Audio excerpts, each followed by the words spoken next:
ہمارے بعض وہ ملنگ بابے جو ہوتے ہیں وہ کہتے ہیں جی نماز پڑھنے کا حکم نہیں دیا گیا، نماز قائم کرنے کا حکم دیا گیا ہے، ہم نے دل کی قائم کی ہوئی ہے۔ یہ ان کی خود ساختہ توجیہ ہے۔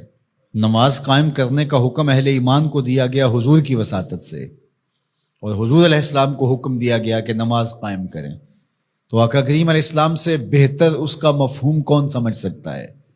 تو آقا کریم نے رکوع اور سجود والی نماز پڑھی اور قیام نماز کا عملی اظہار لوگوں کے سامنے رکھا، پھر اس کے اندر کیفیت کس قدر ہو تو یہ پھر جتنی قربت اللہ کی بندے کو نصیب ہوگی اس قدر وہ آگے بڑھتا چلا جائے گا۔ تو یہ باطل توجیہات یہ جاہل لوگوں کی، جس کے بدن سے بدبو کے ببوکے پھوٹ رہے ہوں اور جس کے جسم میں جوئیں پڑی ہوں اور جس نے 6 سال سے غسل نہ کیا ہو، وہ اس اعتماد سے کہہ رہا ہوتا ہے ہم نے قائم کی ہوئی ہے، ہم نے دل کی قائم کی ہوئی ہے۔ اللہ اکبر۔ تو یہ اس معاشرے میں ایسے لوگوں کو ماننے والے اور ایسے لوگوں کی باتوں کو غور سے سننے والے اور ان جاہلانہ باتوں کو معرفت کی باتیں قرار دینے والوں کی کمی بھی نہیں ہے۔ تو اللہ تعالیٰ جل شانہ سے ہدایت مانگنی چاہیے کہ اللہ ہمیں ہدایت کا نور نصیب فرمائے۔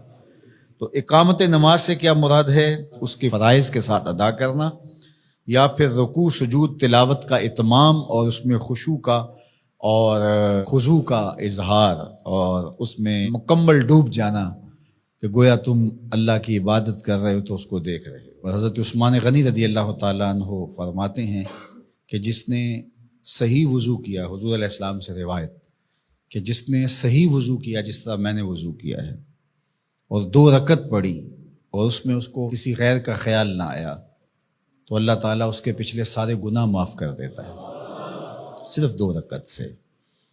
لیکن اگر ساری نماز ہی خیالوں سے بھری پڑی رہی اور تصورات کہیں اور بھٹکتے رہے اور انسان کھڑا نماز میں ہے لیکن بہکتا کہیں اور رہا تو پھر وہ نماز کی صحیح اقامت نہیں ہوگی۔ تو اقامت صلاۃ سے مراد جو ہے وہ یا تو اس کو فرائض و واجبات کے ساتھ ادا کرنا، اور دوسرا مفہوم کے خشوع کے ساتھ پورے اراکین کا اعتدال اور اتمام، تو دونوں اس کے مفہوم بیان فرمائے گئے ہیں۔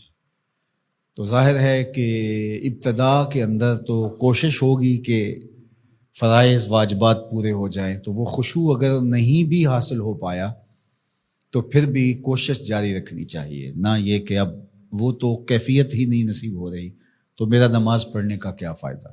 حضرت محدث کچھوچوی علیہ رحمہ سے کسی مرید نے کہا حضرت نماز پڑھتا ہوں لیکن لطف نہیں آتا، مزہ نہیں آتا۔ تو آپ نے اسے سوالیہ انداز میں پوچھا کہ اس کے باوجود بھی پڑھتے ہو؟ اس نے کہا جی وہ تو فرض ہے، پڑھتا تو ہوں۔ تو آپ جھومنے لگے، فرمایا واہ واہ، تمہیں مزہ نہیں آتا پھر بھی پڑھتے ہو؟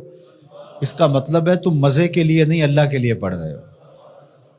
تو اگر لطف آ جائے، وہ کیفیت، وہ حظ، وہ تو بہت بڑی بات ہے، لیکن اگر نہیں بھی ہے تو اس کا فریضہ تو ہے اس کی طرف سے جو عائد ہوتا ہے، تو وہ شکل بنا کے تو کھڑے ہوں، وہ صورت بنا کے تو کھڑے ہوں، تو کسی دن وہ کیفیت بھی پیدا ہو جائے گی۔